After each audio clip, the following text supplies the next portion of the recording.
हरियाणा की राजनीति में एक बड़ा बदलाव दस्तक दे चुका है और इस बार मुद्दा है सरप्राइज नहीं बल्कि समनव्य का। जी हां, अब बिना सूचना के होने वाले मंत्रियों के अचानक फील्ड दौरे इतिहास बनने जा रहे हैं। सोचिए, जब एक मंत्री अचानक किसी क्षेत्र में पहुंच जाए और स्थानीय विधायक को खबर तक ना हो, नतीजा अव्यवस्था, नाराजगी और कार्यकर्ताओं में असंतोष। यही समस्या अब खत्म करने की दिशा में बड़ा फैसला लिया गया है। आपको बता दें कि मुख्यमंत्री नायाब सिंह सैनी की अध्यक्षता में सीएम आवास संत कबीर कुटीर में भाजपा विधायक दल की अहम बैठक हुई। इस बैठक में करीब 30 मंत्री और विधायक शामिल हुए, जहां चुनावी रणनीति के साथ साथ संगठन और सरकार के बीच तालमेल पर खुलकर चर्चा हुई।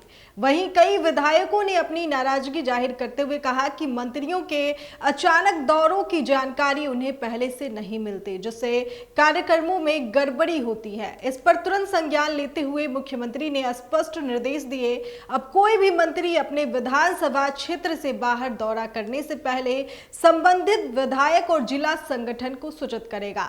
सरकार के इस फैसले को नई कार्य संस्कृति की शुरुआत माना जा रहा है। पहले भी ऐसे निर्देश दिए गए थे, लेकिन इस बार इसे सख्ती से लागू करने पर जोर है। मुख्यमंत्री ने साफ कहा, सरकार और संगठन अलग नहीं बल्कि एक ही व्यवस्था के दो पहलू हैं। बैठक में महिला सशक्तिकरण पर भी खास जोर दिया गया। नारी शक्ति वंदन अधिनियम के तहत महिलाओं को 33% आरक्षण देने का प्राथमिकता बताया गया।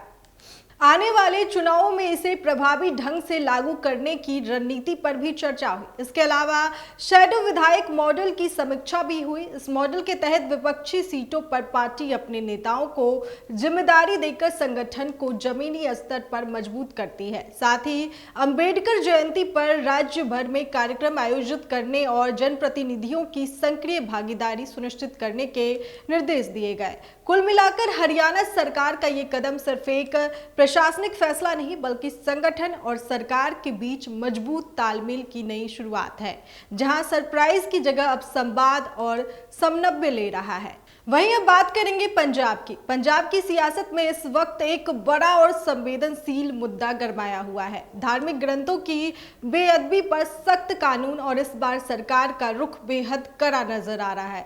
क्या बेअदबी करने वालों को सीधे उम्र कैद होगी? क्या ये देश का सबसे सख्त कानून बनने जा रहा है? इस सवालों के बीच पंजाब सरकार ने बड़ा कदम उठा लिया है।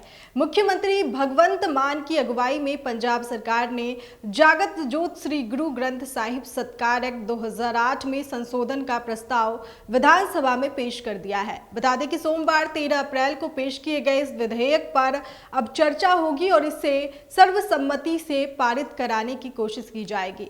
वहीं वित्त मंत्री हरपाल सिंह चीमा ने साफ किया कि नए प्रावधानों के तहत अगर कोई श्री गुरु ग्रंथ साहिब की बेअदबी करता है तो उसे उम्र कैद की सजा दी जाएगी। साथ ही 25 लाख रुपए तक का जुर्माना भी लगाया जाएगा। दरअसल इससे पहले 2025 में सरकार एक नया बिल लेकर आई थी, जिसमें सभी धार्मिक ग्रंथों को शामिल करते हुए 10 साल से लेकर उम्र कैद तक की सजा का प्रावधान था।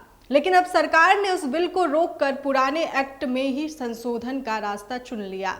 इस फैसले को लेकर विवाद भी शुरू हो गया। शिरोमणि गुरुद्वारा प्रबंधक कमेटी ने आरोप लगाया कि उनके सुझाव को नजरअंदाज किया गया। हालांकि मंत्री चीमा ने पलटवार करते हुए कहा कि अकाली दल के प्रतिनिधियों को बिल की कॉपी पहले ही दी जा चुकी थी। विपक्ष भी सरकार पर हमलावर है। कांग्रेस नेता प्रताप सिंह बाजवा ने सवाल उठाया कि अगर सरकार गंभीर थी तो 4 साल तक इंतजार क्यों किया गया। वहीं विधायक परगत सिंह ने भी सरकार की मंशा पर सवाल खड़े किए और कहा कि पहले हुई घटनाओं पर जवाबदेही तय होनी चाहिए। दूसरी तरफ सिख संत बाबा सेवा सिंह ने सरकार के इस कदम का समर्थन करते हुए उम्मीद जताई कि अब सख्त सजा से बेअदबी की घटनाओं पर रोक लगेगी।